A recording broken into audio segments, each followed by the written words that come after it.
Hey fighters! You're watching WrestleWire 24/7, your go-to for everything WWE. Subscribe, tap the bell, and let's dive deep. What happened on SmackDown this week felt less like crafted drama and more like a manufactured shock moment, the kind of television designed to make viewers gasp and share a clip rather than to make them care. Watching a veteran figure, someone whose voice and presence have elevated entire storylines for decades, be subjected to a brutal spectacle felt wrong on a basic human level. Wrestling has always trafficked in heightened reality and violent catharsis, but there's a difference between putting a character through believable peril and staging an assault that reads as exploitation. When the camera lingers on a fallen man while the crowd records on their phones, the line between performance and cruelty blurs. There is artistry in risk, yes, but there is also responsibility. When those two monsters in the ring stepped up to make a point, what was gained was momentary shock, and what was lost was dignity for the performer, for the audience, and for the company that sanctioned it. The human cost. Behind the bump. We talk about bumps and spots in selling, often in the abstract, as if bodies are just instruments of entertainment. But every bump has a human attached to it. A life story, health concerns, loved ones who worry, and often a long career built on earned respect.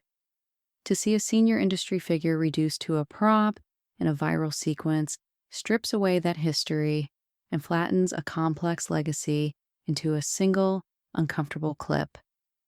This wasn't just kayfabe fear meant to sell a payoff, it looked like genuine vulnerability. The visible hesitancy, the gasps, the medical rush to the ring, these are real images that register with viewers on an empathic level. Beyond heat and internet metrics, the community should ask, are we comfortable cheering when someone who has given so much to the art appears genuinely hurt for the sake of a moment? That question matters because it speaks to who we celebrate and why. Questionable creative choices and their consequences. There's a creative laziness in leaning on shock, especially if it means exploiting age or infirmity. WWE has a deep roster and narratives that could be nurtured without stooping to scenes that feel, frankly, gratuitous.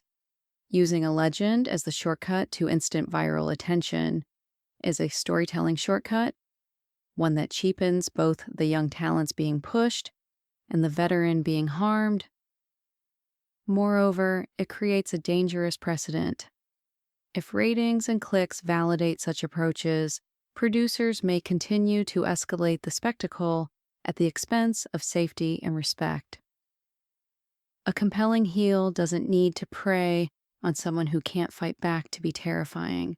The best antagonists amplify their menace through psychology, betrayal, and the erosion of power, not through humiliating the vulnerable.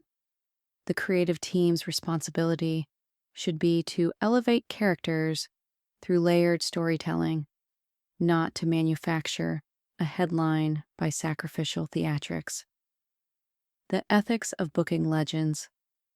Legends deserve better than to be placed in situations where the entertainment value is essentially derived from their physical disadvantage. There's a deep ethical component to booking older performers, considerations about their health history, what they are willing to endure, and whether the narrative payoff justifies the physical risk. Fans revere elders for their contributions, not to watch them harmed for a cheap beat. Booking should honor the legacy while still allowing for dramatic stakes. Managers and special counselors can be endangered in ways that generate sympathy and heat without turning the encounter into an apparent ambush. Respecting a legend is not the same as protecting them from meaningful drama. It's about crafting stakes that feel earned and safe. alternatives that would have respected the story and the man. Imagine the same storyline, pivoted in ways that preserve intensity without seeming exploitative. A tense verbal confrontation that undermines the legend's authority, an on-screen setup where younger talent beats a symbolic object or representative instead of the elder, or a physical altercation that ends in a narrow escape rather than a crushing assault. These alternatives keep heat high and maintain credibility for the aggressors without inviting real-world moral outrage. Another route is to have the veteran turn the moment into a strategic loss that galvanizes allies and fuels a more satisfying, character-driven revenge arc. Good storytelling balances shock with consequence, and those consequences should be narratively meaningful in ways that don't trade dignity for clicks. Why fans should push back, and how fans are not mere consumers of moments, they are stewards of the culture they love. When an angle crosses a line, silence is complicity. Constructive pushback, commentaries, petitions, and thoughtful social media discourse can influence booking decisions because wrestling, despite its corporate trappings, still listens to its audience. Call for transparency on how the company evaluates risks for legacy talent. Ask for clearer policies about what elders are expected to do in the ring, and demand narratives that build stars without using veterans as disposable shocks. Support for the performers themselves through respectful dialogue, fan letters, and highlighting their body of work reinforces the notion that legends are assets to be celebrated, not props to be sacrificed. The bigger picture: respect, legacy, and the future of the business. This incident is symptomatic of a broader tension in professional wrestling: the appetite for instant virality versus the long game of legacy building.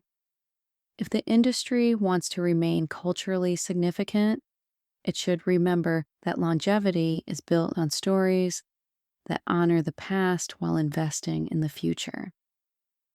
Respecting veterans doesn't mean keeping them in amber. It means integrating them into narratives that enhance their legacy and the careers of younger talent. A promotion that consistently elevates new stars through well-crafted, humane storytelling will win sustainable loyalty from fans and critics alike. In the long run, shows remembered for smart, empathetic storytelling, not exploitative shock, are the ones that retain relevance and respect. Final thought: we can demand better. At the end of the day, wrestling thrives on passion, from the performers who pour themselves into their craft and the fans who defend it. That passion gives us the right, and perhaps the duty, to call out moments that feel exploitative and to champion storytelling that respects human beings. Paul Heyman, for all his roguish brilliance and career-defining contributions, deserves to be treated as more than a viral device. The roster being elevated doesn't gain true credibility by stomping on a legend. They gain it by earning their place through robust narratives and believable triumphs.